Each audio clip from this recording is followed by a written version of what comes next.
Hi, this is Dean from Kings of A&R, and today we have a band from New Jersey called Deal Casino. First, I want to know how you got your name.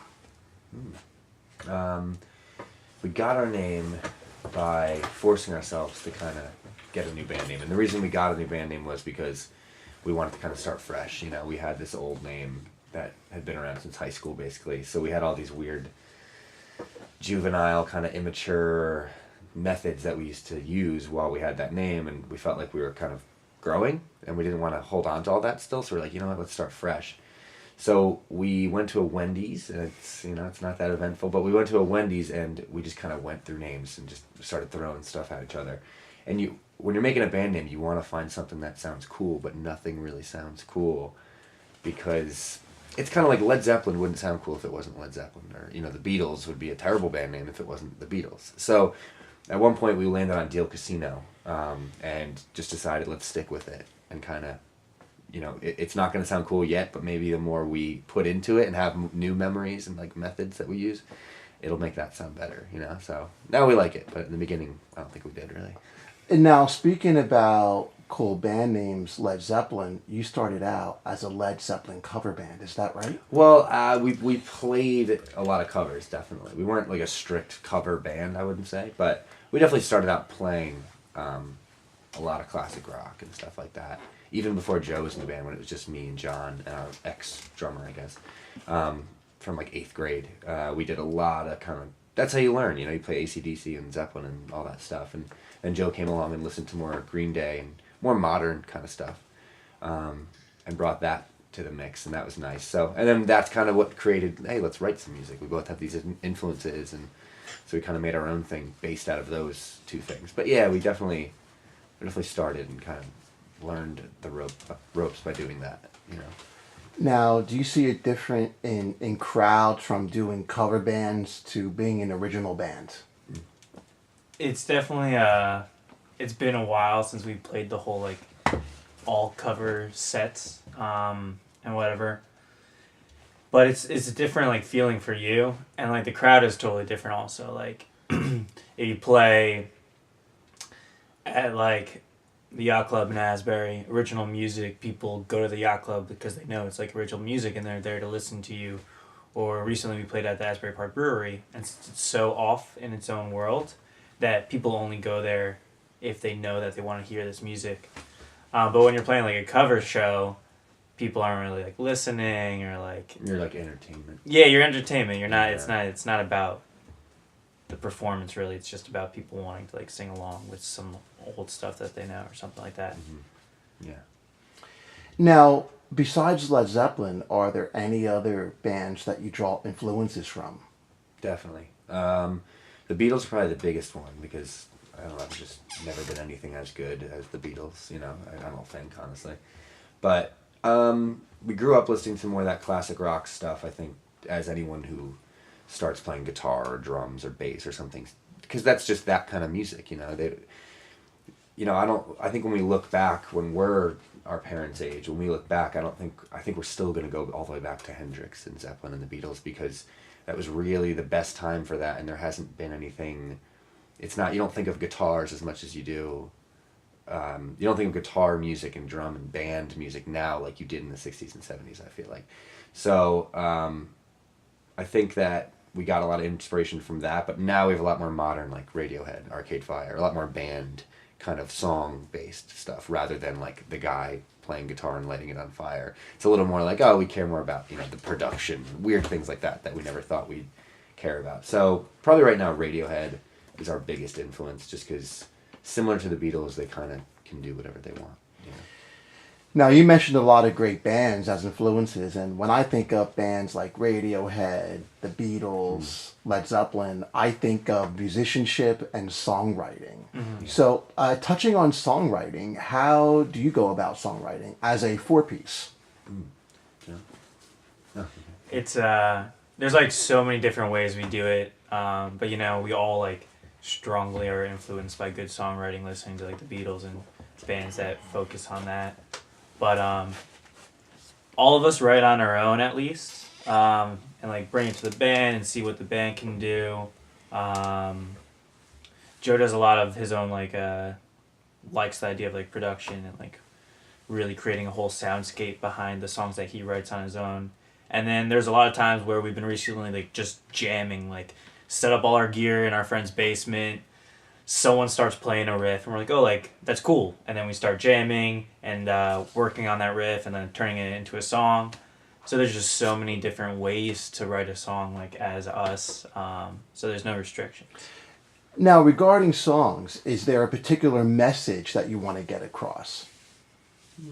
Yeah, I mean, subconsciously, I think it started happening recently in all of our songs. We've kind of been not constructing somewhat of like a concept album, you know what I mean? But there's some type of theme, definitely, about kind of just, we really like not getting involved in politics per se, but more so like just kind of looking at what's going on and talking about that, you know? So we like to kind of focus on, a lot of our songs are about people and the relationships and the pressure of, you know, things that happen in the world that land on people.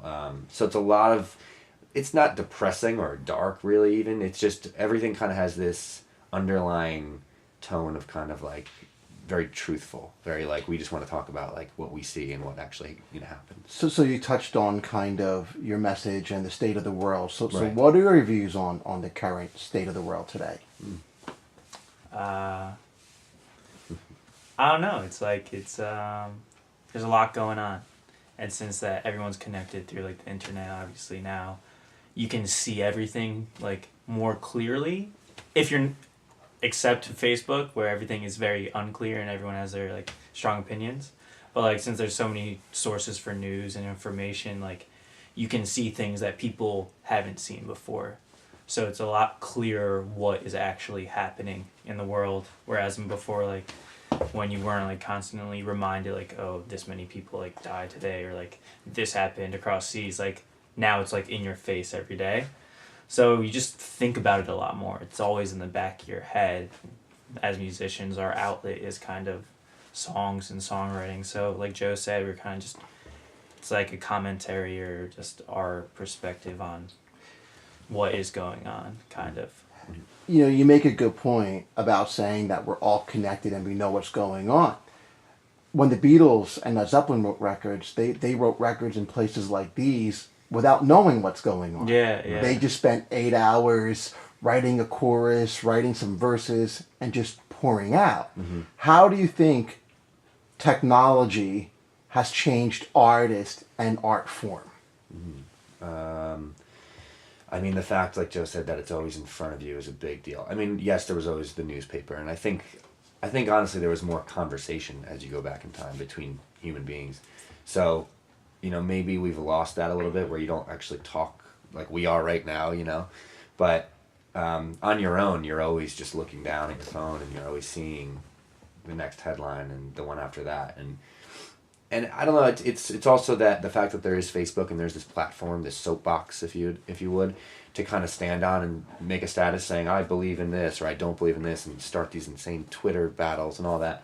I think that has caused people to, or allowed people to feel like they have this outlet of, hey, I'm going to stand for what I believe in, you know what I mean? But to me, that really is just like this diffuser of, Facebook is this thing that you go to and you let it all out and it just turns into nothing. You know, you have these hour-long threads of people going back and forth about something political, let's say. And then at the end of it, if they saw each other in person, they probably wouldn't even look each other in the eye. And that's just strange, you know? So I think, like, that's changed a lot of things. Like, maybe Zeppelin and all those guys didn't have that in front of them, but they at least had conversation. It was real and it was just, you know, authentic kind of, I think. But now it's a little more... you lose a lot. Do you think artists should be involved in politics? Do you think artists should talk about politics? I mean, this year you saw Lady Gaga, Katy Perry, and a bunch of other predominant pop stars divulge themselves in politics, but you also saw the backlash. Yeah. You also saw many of them lose their fan base. You see many of them lose ticket sales and filling empty arenas simply because they took a stand in politics. What are your thoughts on that? I mean, I really think that. I remember growing up, my dad would always be like, I would talk about Bruce or someone like that. He'd be like, oh, he just goes on these long rants. My dad always hated that. And I was so young, I didn't understand what that meant. I was like, what?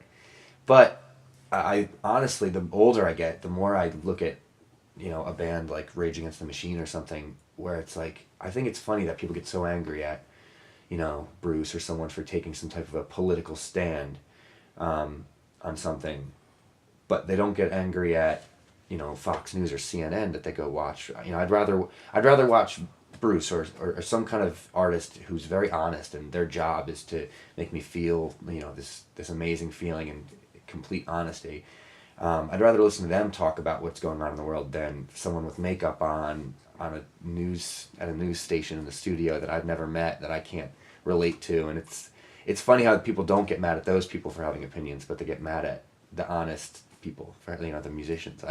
So I think it's risky to do, like Eminem just did that video that was very anti-Trump, but at the same time, it's like, it's what he believed and he went for it. He knew he was going to lose fans, but it's almost like he wasn't, I don't think, it didn't feel like the news reporter on CNN or Fox that, was trying to sway people or anything like that. It was just someone expressing themselves. You don't feel like someone's expressing themselves, I think, when you watch the news. It feels like this computerized, neutral, ones and zeros kind of thing. And watching the Eminem do that thing and everyone either hating on him or loving him for it is kind of like, well, look at that. He's just expressing himself the way a song makes you feel. It's the same thing. I'm like, let those people be the ones that do talk about it, because they really expose, I think, everything. And I don't think people like that because it's too honest. So I think that's why people get mad. They're like, no, your job is to entertain me. Don't do that. When it gets down to it. Thanks for stopping by. By the way, today is Friday, November 10th. Do you know who released a record today? November 10th. I don't know. Taylor Swift. Really? Damn.